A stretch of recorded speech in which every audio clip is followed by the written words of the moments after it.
Fil-Meliħa inawgurat proġett ġdid ta' akkomodazzjoni soċjali bi 8 units residenzjali ġodda li jkonsistu f'żewġ appartamenti kull solar.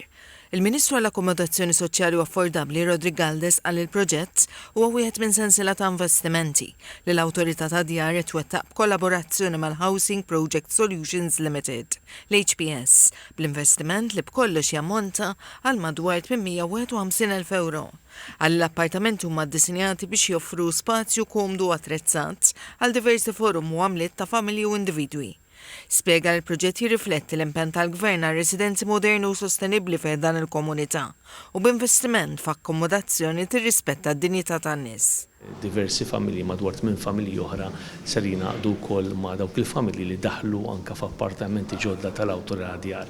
Il-mira tagħna huwa li permezz tal-fondi wkoll min-naħa tal-NDSF li għaddew lill-Awtorità Djar bekk qed jitlestew diversi proġetti li ħajkunu ta' benefiċċju għal gruppi vulnerabbli fis-soċjetà tagħna. Għali dan huwa wieħed minn bosta proġetti inkluż dawk li qed isiru bi sħab mal-privat li qegħdin isiru madwar il-pajjiż sabiex il-komunitajiet jibbenefikaw minn residenzi moderni, aċċessibbli u affordabbli.